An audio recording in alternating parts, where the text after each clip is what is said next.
अक्सर हमने अपने आसपास ऐसे बहुत से लोगों को देखा होगा जो दूसरों से कम हुनरमंद होते हैं। दूसरे लोगों के मुकाबले उनमें कम टैलेंट होता है, लेकिन फिर भी वो उन लोगों से ज्यादा कामयाब हो जाते हैं। तो ऐसा क्यों होता है? क्या उनकी किस्मत अच्छी थी या फिर ऊपर वाले ने उनका साथ दिया? इस चीज के पीछे क्या कारण हो सकता है, जरा सोचिए। इसके पीछे सबसे मुख्य कारण आलस्य होता है। जी हाँ, कामयाब होने के लिए सिर्फ हुनर नहीं चाहिए, उस काम को करने के लिए जोश और हिम्मत चाहिए। अगर आप में जोश और हिम्मत की जगह पर आलस्य है तो आप में कितना भी हुनर हो, वो हुनर किसी काम का नहीं रह जाता। जैसे दीमक एक पेड़ को अंदर से खोखला कर देती है। बाहर से तो पेड़ वैसे का वैसा दिखता है, लेकिन अंदर से वो पेड़ खोखला हो चुका होता है। उसी तरह आलस्य आदमी को अंदर से खोखला बना देता है। उसका जोश, उसकी स्फूर्ति अंदर से मर चुकी होती है। चाहे बाहर से वो आदमी स्वस्थ नजर आए, लेकिन अंदर से आलस्य ने उस दीमक की तरह उस आदमी के शरीर को अंदर से खोखला कर दिया होता है। आज की जो कहानी मैं आपको सुनाने वाला हूँ, उसमें आपको आलस्य के कुछ मुख्य कारण पता चलेंगे और साथ ही आपको आलस्य को हटाने के लिए कुछ यौगिक उपाय बताए जाएंगे। इससे पहले कि आप इस कहानी में खो जाएं, इस चैनल को सब्सक्राइब जरूर कर लें। तो चलिए कहानी शुरू करते हैं। एक बार की बात है, एक आलसी आदमी बुद्ध के पास आकर कहता है कि हे बुद्ध, मैं अपने आप से बहुत परेशान हूँ। मैं बहुत ही आलसी आदमी हूँ, इसीलिए सब लोग मुझे ताने देते रहते हैं। क्या आपके पास कोई ऐसा मार्ग है जिससे मेरा आलस्य दूर हो सके? ये सुनकर बुद्ध ने कहा कि तुम्हें कैसे पता कि तुम आलसी आदमी हो? इस बात का उत्तर देते हुए वो आदमी बोला कि हे बुद्ध, सब लोग मुझसे कहते रहते हैं कि तू बहुत आलसी आदमी है, तुझसे कोई काम ठीक से नहीं होता, तू हर काम को टालता रहता है और बिना जाने क्या क्या बातें कहते रहते हैं। यहाँ तक कि मेरे परिवार के लोग भी मुझे आलसी आदमी कहकर पुकारते हैं। ये सुनकर बुद्ध उस आदमी से पूछते हैं कि तुम्हारे पास आलसी होने का कोई प्रमाण है? क्या तुम ये सिद्ध कर सकते हो कि तुम एक आलसी आदमी हो? ये सुनकर वो आदमी कहता है कि हे बुद्ध, मैं कभी भी सुबह जल्दी नहीं उठ पाता और हर काम को टालता रहता हूँ। मुझे लगता है कि आलसी होने के लिए ये प्रमाण काफी होगा। इस आदमी की बातें सुनकर बुद्ध कहते हैं कि आलस्य को समझने के लिए हमें ये जानना होगा कि आलस्य क्या है और वो किसी आदमी के शरीर में कैसे जन्म लेता है। अगर कोई आदमी किसी काम में पूरा मन नहीं लगा पा रहा, उसमें उस काम के प्रति जोश नहीं है, उत्साह नहीं है, तो उसका कारण आलस्य होता है। आलस्य जोश और उत्साह का विपरीत होता है। इसे समझने के लिए हमें ये जानना अति आवश्यक है कि आलस्य आदमी के शरीर में दो स्तर पर जन्म लेता है, शारीरिक स्तर और मानसिक स्तर। ये कहते हुए बुद्ध ने उसे समझाना शुरू किया कि सबसे पहले शारीरिक स्तर पे आलस्य को समझते हैं। इसके बाद बुद्ध ने अपने धम्म के भिक्षुओं की तरफ इशारा करते हुए कहा कि तुम जरा गौर से इन भिक्षुओं का चलना, उठना, बैठना और लेटना देखो। इन भिक्षुओं के चलने में एक तालमेल होता है, एक लय होती है, एक आनंद होता है। और जब ये बैठने की मुद्रा में होते हैं तो इनकी रीढ़ की हड्डी सीधी होती है और गर्दन थोड़ी सी उठी हुई होती है। और वहीं पर जब ये लेटते हैं तो इनका पूरा शरीर एकदम शांत और स्थिर होता है। और वहीं जब एक आलसी आदमी चलता है तो वो एकदम झुका हुआ, थका थका और बिना आनंद के चल रहा होता है।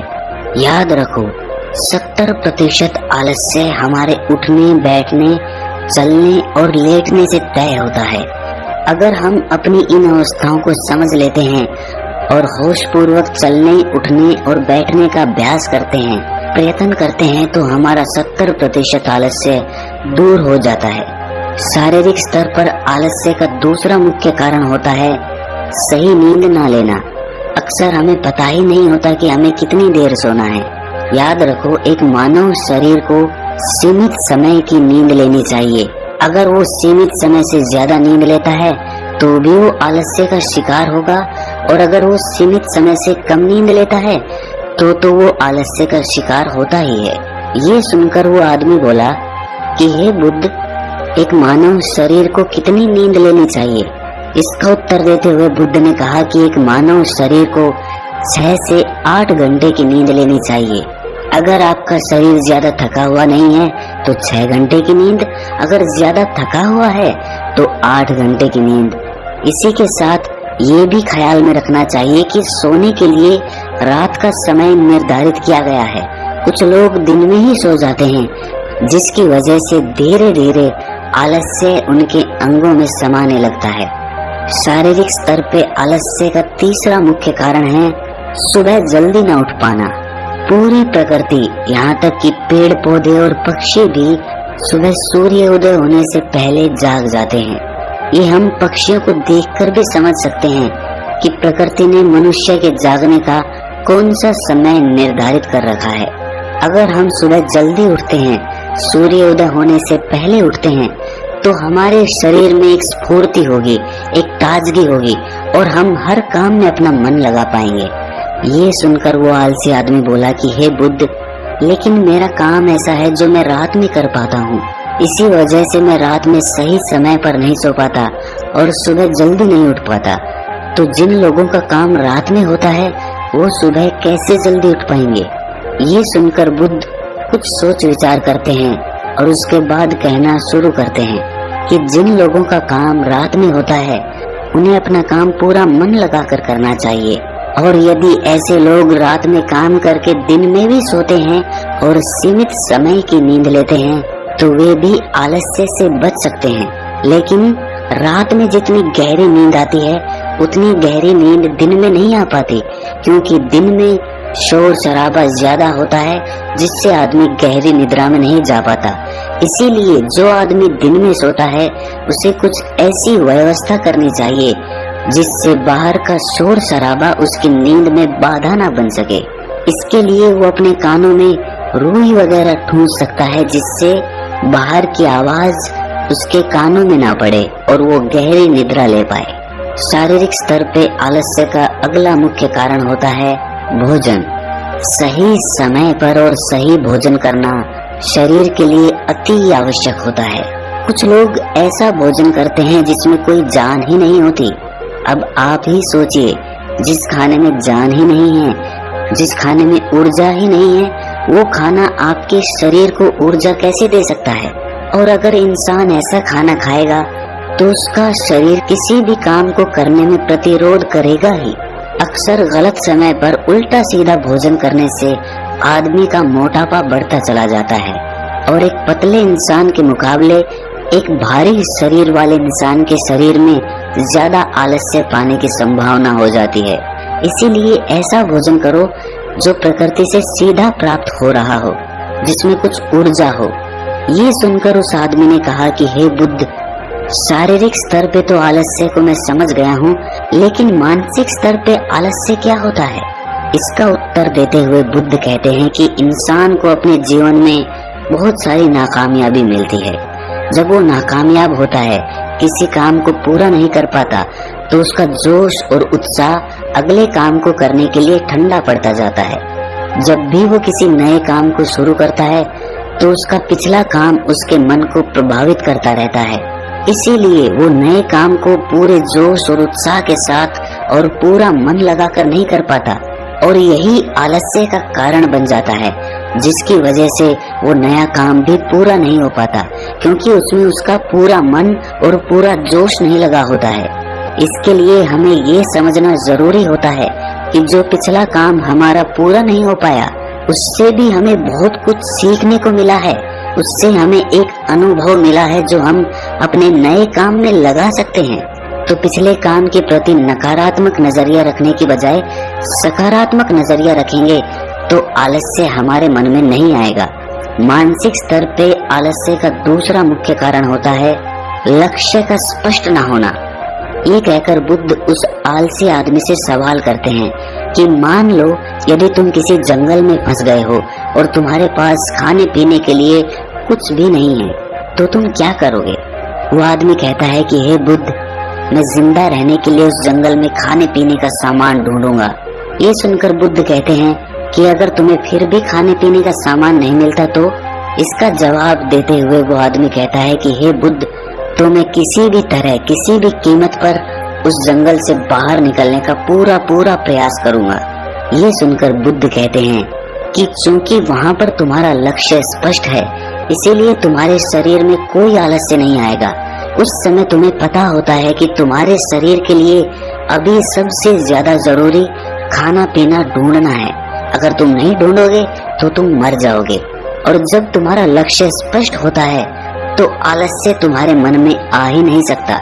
लेकिन हमारे दैनिक जीवन में हमारा लक्ष्य स्पष्ट नहीं होता है, जिसकी वजह से हमारे मन की ऊर्जा इधर उधर बिखरती रहती है। अगर हमारा लक्ष्य स्पष्ट होगा तो कोई आलस्य, कोई ताकत हमें हमारा लक्ष्य प्राप्त करने से नहीं रोक सकती। और इसी तरह अगर किसी काम को करने की हमारे पास कोई ठोस वजह नहीं होती तो भी हम उस काम को टालते रहते हैं। उस काम को करने का हमारा मन ही नहीं करता, क्योंकि हमारे मन में ये बात समाई होती है कि इस काम को करके कुछ फायदा तो होगा नहीं।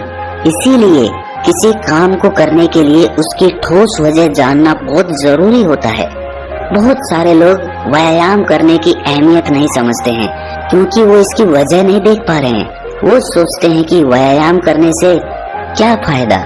लेकिन जो आदमी दूरदर्शिता रखता है, जो ये देख पाता है कि अगर मैं आज व्यायाम नहीं करूंगा तो भविष्य में मेरा शरीर कितने रोगों से ग्रस्त हो सकता है, तो ऐसे आदमी के पास स्पष्ट लक्ष्य भी होता है और ठोस वजह भी होती है, और इसीलिए वो लोग व्यायाम भी करते रहते हैं। मानसिक स्तर पर आलस्य का अगला मुख्य कारण होता है आलसी लोगों का साथ।